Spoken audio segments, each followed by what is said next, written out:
Southeast Radio's Business Matters with Karl Fitzpatrick. Southeast Radio.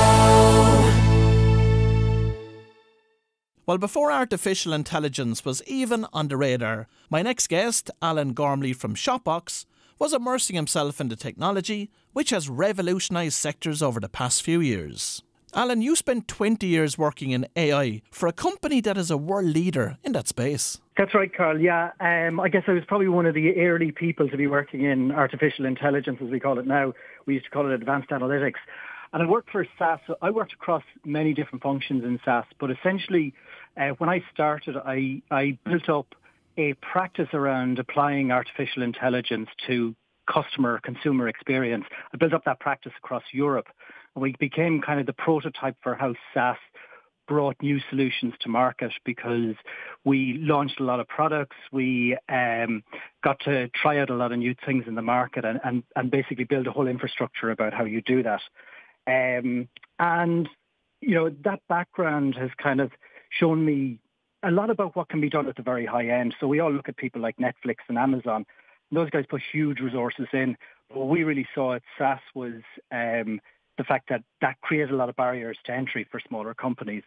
So by the time I'd left SaaS, we'd kind of figured out that it was time to start trying to bring some of those technologies to a much wider range of companies. Because of the insights and the experience you had from working at the SaaS Institute, you went off and you set up a company called Shopbox. What is it and what do you do? Absolutely, yeah. So Shopbox is aimed at online retail. And let me give you an example. If you walk into a shop on a normal high street, the first thing you notice is a shop assistant. And a shop assistant's job is really important. They're really there to help you navigate through the shop. And they keep you from walking out the front door. They help you with ideas and suggestions. And, you know, they make it a whole experience. And when we looked at it from our experience, we realized this is really missing online. So Shopbox is really like a digital shop assistant within the online store. And it's there to make suggestions. It looks a bit visually like a chatbot, but it's really designed to help you through the product catalog. And you know yourself, online you could be looking at 3,000 or 4,000 or 5,000 different products within a category. It's very complex.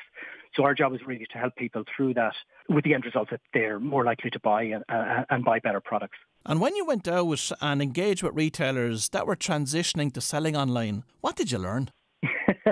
That most people are struggling. One of the first people we talked to was Shop Direct.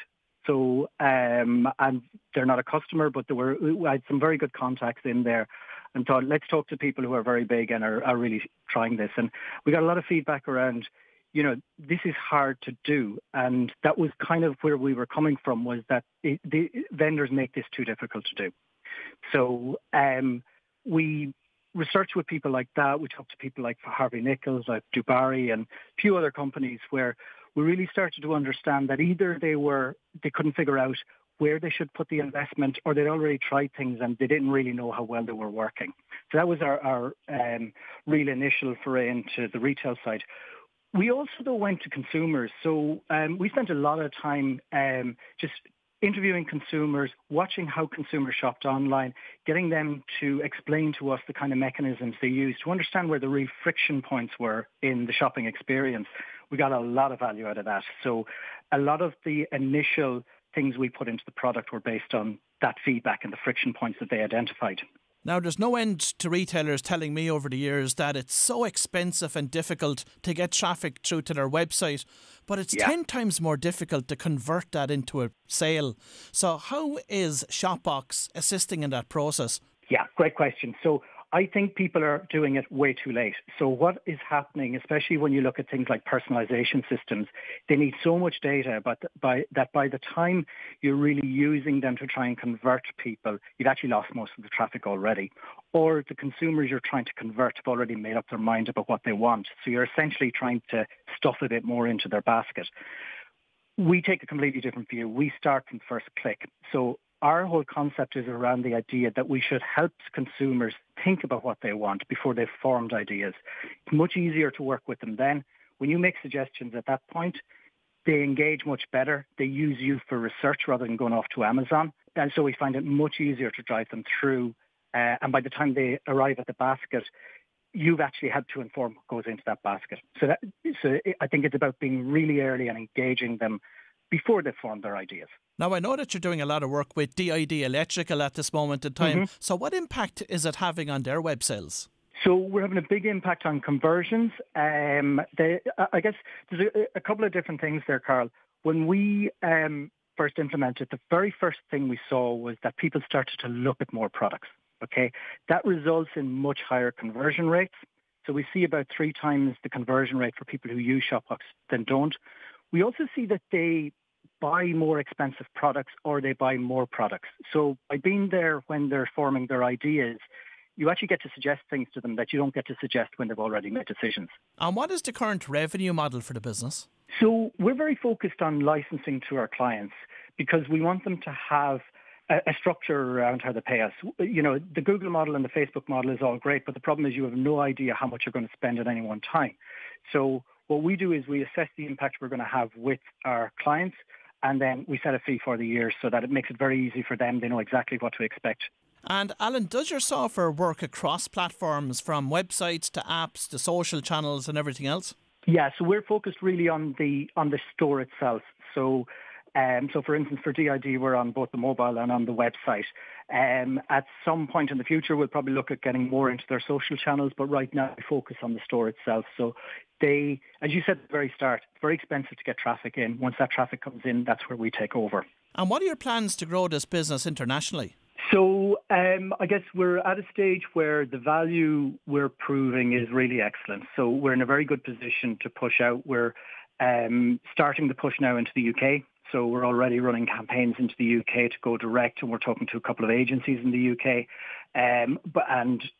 We are also looking across the wider European market because this will work anywhere where there's shops, essentially. So Europe is a really interesting place for us to be, because if you take the fact that a lot of retailers are across multiple countries, it's very easy for us to get one country up and running, prove value, and then instantly roll out across other countries. It's literally a flick of a switch.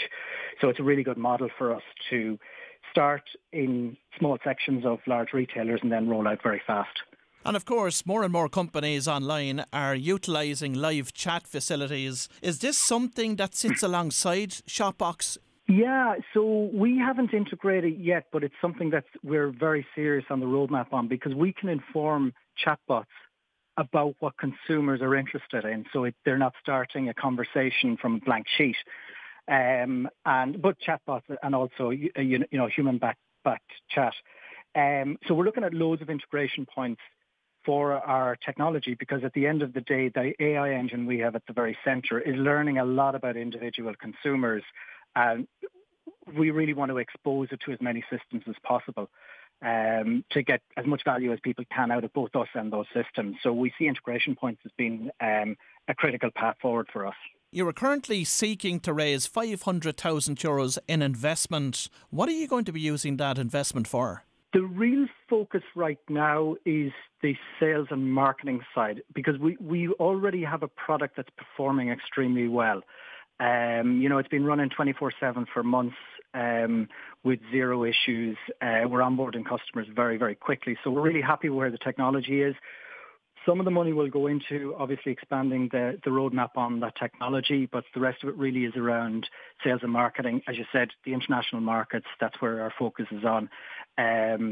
We have a product that's ready to scale, so it's time to scale it, and that's what we're looking to use that money for.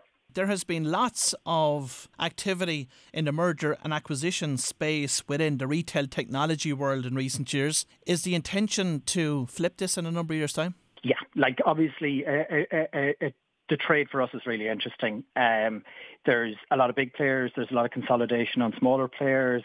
There's a lot of people who want to get into the market. The other thing for us, Karl, that's really important is a lot of the activity has been around technology, but it's shifting towards people who have domain expertise. And somebody described us as retailers who do AI rather than AI people who happen to be in retail. So our domain expertise in retail is really critical for us, I think, from the acquisition side going forward. And Alan, on a broader level, as we look ahead over the next 5 years, what do you see to be the future for artificial intelligence? I think the real barrier, especially in the customer experience area, has been that the big guys, the internet giants, have really got to rule the roost, and the technology has stayed too long away from standard companies. We've seen a huge... With COVID, we've seen so much business move online, and people need to protect those customers from being poached, because now that they're online, there's no barrier for the Amazons of this world to take those people over. So I think we're going to see a few years of everybody from the smallest retailers right up are really going to embed this technology. I think we're at the right point for that. Obviously, we'll see integrations with things like AR. We're going to see, you mentioned chatbots. So we're going to see an awful lot of it just become business as usual and inform a lot of other things around retail. But yeah, right now I think getting it into more companies is the really important thing, and removing the barriers to entry is what we're really focused on. Well, if you've just tuned in, that was Alan Gormley from Shopbox, and I'll watch this business with great interest as it continues to help retailers to increase the value of their online sales. We're heading over next to the Wexford News Centre for the news at 11, but when we return, award-winning author and corporate innovation expert Tendai Vicky will be revealing a step-by-step guide for innovating your business. So do stay tuned for that. Southeast Radio's Business Matters with Karl Fitzpatrick. Southeast